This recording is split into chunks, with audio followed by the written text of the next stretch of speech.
Marcus Vipsanius Agrippa was born poor, undistinguished, and plebeian. He went on to live a life exercito aevo inter arma mortesque ac noxia accessu, surrounded by wars and deaths, ever at risk of their harmful intrusion. But anyone who's been to Rome even today can see his name, carved into immortality above the pillars of the mighty Pantheon. Marcus Agrippa, son of Lucius, 3 times consul, built this. Without Agrippa, there would have been no Augustus, and possibly no empire. So who was this man?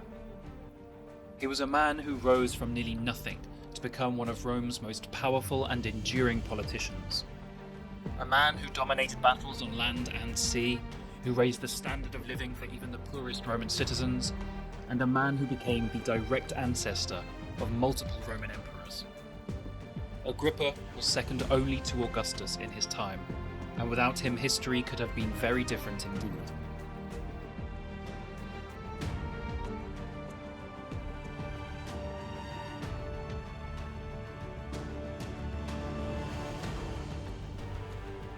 Marcus Agrippa was born to obscurity in the Italian countryside. His father, a generally unremarkable plebeian with just enough wealth to be of equestrian rank, who we know to be called Lucius from the Pantheon inscription. Agrippa had 2 siblings, a brother, also called Lucius Vipsanius, and a sister called Vipsania Polla.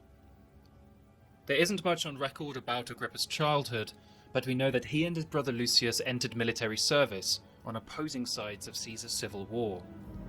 His brother went to fight with the Optimates under Cato the Younger, while Agrippa joined Julius Caesar's Popularis campaign, where he was likely present at his final victory over Pompey the Great in southern Spain.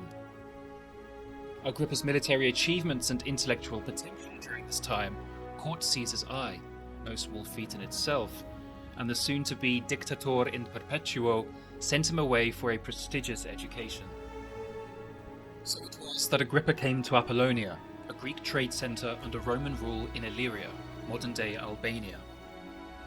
He was tutored by the prestigious Stoic philosopher Athenodorus Cananites, a personal friend of Strabo the geographer and successor to Posidonios, the most learned man of his era and teacher to Cicero.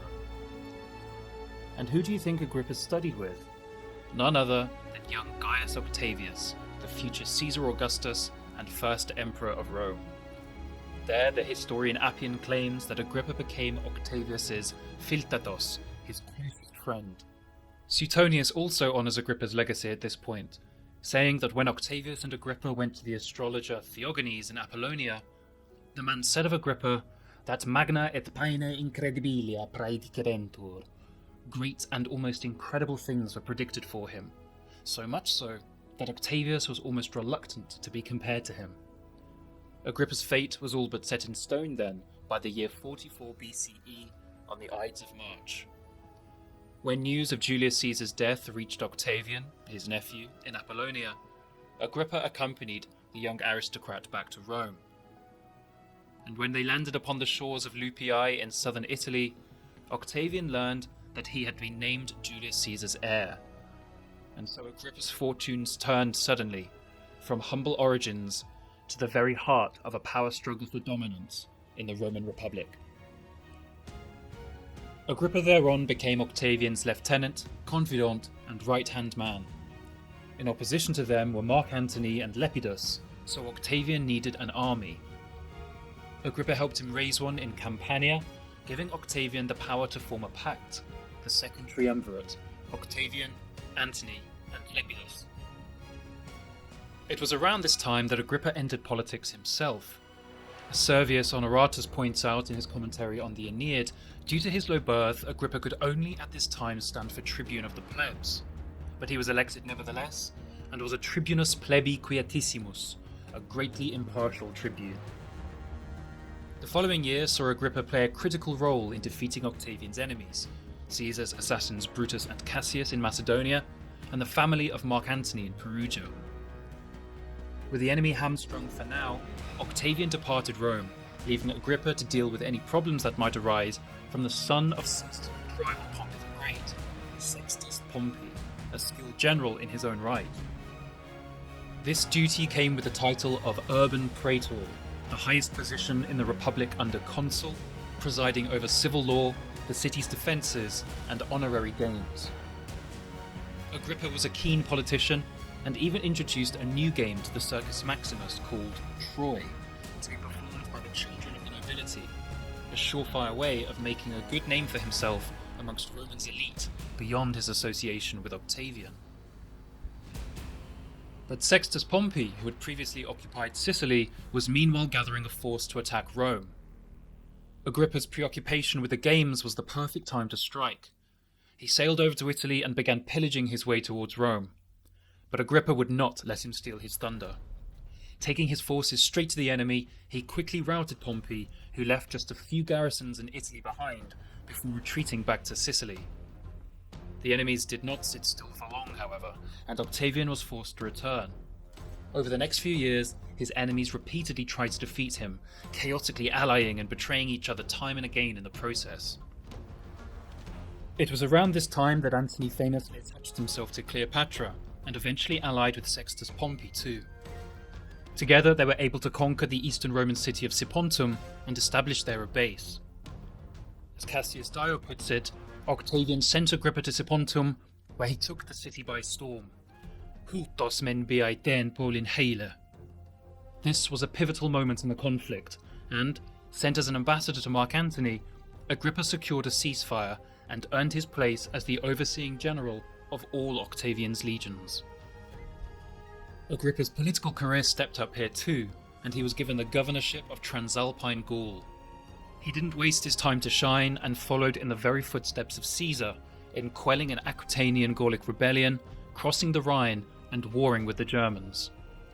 For this, he was given the prestigious position of consul at an incredibly young age, offered a military triumph, and given command over the war effort to destroy the fleets of Sextus Pompey, who had again been causing difficulties for Octavian. This is how Velleius Paterculus described Agrippa in his building and training of a new navy. Virtutes nobilissimae, labore vigilia periculo invictus, parendique scientissimus aliis sane imperandi cupidus, et per omnia extra dilationes positus consultisque facta conjungens. He was a man of the highest virtue, undefeatable by work, loss of sleep, or danger. He answered only to Octavian, was highly skilled, and ready to command others. In whatever he did, he saw no delay, and his ideas went hand in hand with completion. Agrippa introduced new technology to the navy. He drilled the marines and built larger ships. After some skirmishing with the enemy, Octavian made him High Admiral, and Agrippa, hieto malista eusu empesson, bore down with terrible force upon Pompey's ships. His superior strategy and fearless advance pushed the enemy back time and again, until Pompey surrendered after Agrippa obliterated his fleet at Naulokos, and he was executed a year later in Miletus. For this, Agrippa was awarded a Stephanos Chrysos Embolois Iskemenon, a golden crown adorned with ship's rams. Such was the significance of Agrippa's victories that they earned him a passage in Virgil's Aeneid. Parte alia ventis et dis Agrippa secundis arduus agmen agens, cui belli insigne superbum tempora navali fulgent rostrata corona. Winds and gods at his back, illustrious Agrippa, second in Rome, drove forth his legion, his brow gleaming with his mighty standard of war, a naval crown. Agrippa's military career continued a while in typically successful style, with victories over the Paeonians in Macedonia and the Dalmatians around Illyria. It then took a pause when he became an aedile in Rome. Here we see Agrippa's capacity as a statesman. From his very own, not insubstantial, treasury, he repaired the Aquamarcia water supply to many parts of the city. He then, again funded by himself, repaired all buildings, every common street, and flushed out the sewers, which he sailed through into the Tiber. Panta mentaiokodomemeta ta koina passas te tasadus e pesceuese, tus te huponomus exegetere, kai eston Tiberin di auton hupepleuse. Naturally, a cynic could rightly say that this is what any ambitious politician would do for favour, but it does bear mentioning that his public service exceeded contributions of the vast majority of ambitious politicians, and really raised the standard of living for common Romans. He even provided free olive oil and salt to every citizen, and ensured that public baths for men and women were hygienic. And before we come back to his shining political career, there was one more battle, just after his time as aedile, which needs to be addressed. This battle was Actium, the final showdown between Octavian and Mark Antony, the battle which would make Octavian Augustus, Princeps, Imperator, Emperor of Rome. And, you guessed it, Agrippa was once again pivotal. When Antony and Cleopatra let slip the dogs of war, Agrippa led the vanguard against them, paving the way for Octavian's forces to come through later. He won victory after victory along the Greek coast, laying waste to Antony's fleets along the way. As general, admiral, and key military advisor, Agrippa ensured Octavian could seize victory and consolidate power in 31 BCE. Now, although the exciting battle stuff is out of the way, Agrippa's achievement in the public sector could be argued by many to be just as impressive.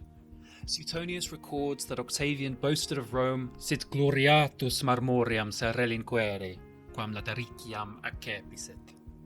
He left in glorious marble what he had inherited made of brick. Now, given his achievements with Rome's water infrastructure, you shouldn't be surprised to hear that Agrippa's talents did not just lie in warfare, but also in architecture, not to mention writing and geography. Did you forget where he studied? So yes, Octavian's city of gleaming marble was largely facilitated by Marcus Vipsanius Agrippa. Right, so for anyone still engaged, let's talk a bit more about Agrippa's life on the home front, in Rome. He was married 3 times, and his first wife, Caecilia Attica, belonged to a familiar family. She was the daughter of Cicero's closest friend and lifelong pen pal Atticus. Of all people, it was Mark Antony who set the marriage up in around 37 BCE, when Agrippa was building the fleet to fight Sextius Pompey. Agrippa was close friends with Atticus, something which tells us about his intellect. The Roman who was called the Athenian for his affinity towards high culture chose his friends carefully. Just think of Cicero. His daughter Attica was raised the same, and Agrippa became greatly attached to her. Their daughter Vipsania Agrippina became the first wife of the future emperor Tiberius. Agrippa really had moved his family up in the world. Unfortunately, Attica likely died a few years later, but Agrippa continued to support the Atticus family long after. By 28 BCE, Agrippa and Octavian had been maneuvering the political instability in Rome for the 3 years following their victory at Actium. By far the 2 most powerful men in the Republic de facto, it was in this year when they took power de jure, that is, constitutionally, when they were both elected consul. This was now Agrippa's 2nd consulship. The following year, 27 BCE, Agrippa married Octavian's eldest niece, Claudia Marcella. A little creepy to us perhaps, but nothing out of the ordinary for the Romans at the time. It was a sign, in fact, of Octavian's trust towards his friend that he permitted it. He was also consul with Octavian again this year, making it Agrippa's 3rd and final consulship. The military power and superiority he had provided for Octavian, not to mention the reputation for victories, had given Octavian power by this time even beyond that of his father Julius Caesar. And so, the Senate eventually gave in to his might and named him emperor. I'll now refer to him as Augustus. Kudos toi Agrippae. Kudos to Agrippa. It was now that Agrippa's talent for politics were needed the most. His wife's brother, Augustus's nephew, Marcus Claudius Marcellus, as well as Augustus's wife herself, Livia Drusilla, were greatly concerned about his power over the new princeps and imperator.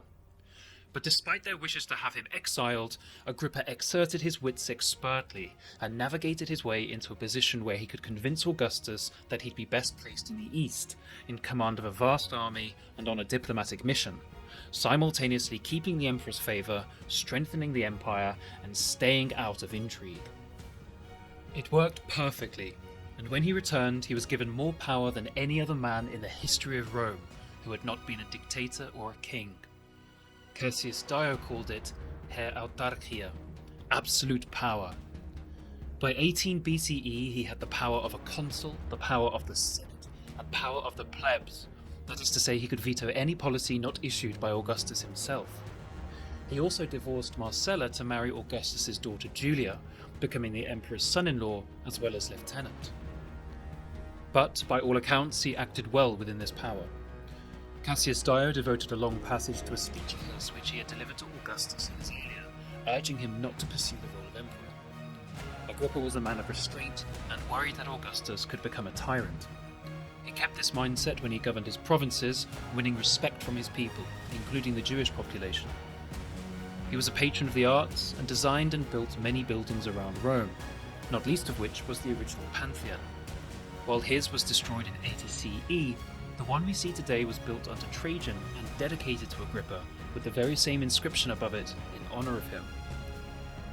He wrote a complete survey of the Roman Empire and contributed numerous more innovations and enhancements to the way of Roman life. Even some of those he could not finish during his life were in fact finished by his sister, Vipsania Polla, clearly a woman of distinguished capabilities herself. I could go on, but I think I've said enough on this remarkable man. And a footnote, yes, his and Augustus's actions were radical, cost many, many lives, and were all in the pursuit of power. But they also occurred in a time of extreme instability where death was all but inevitable.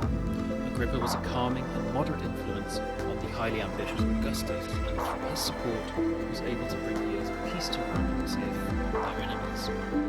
Agrippa had been named Augustus's son and heir, but alas, he died first at the age of around 50, likely from illness. It was on campaign at Campania, the very place where he had raised Octavian's very first legions. His funeral was magnificent, and Augustus's period of mourning long.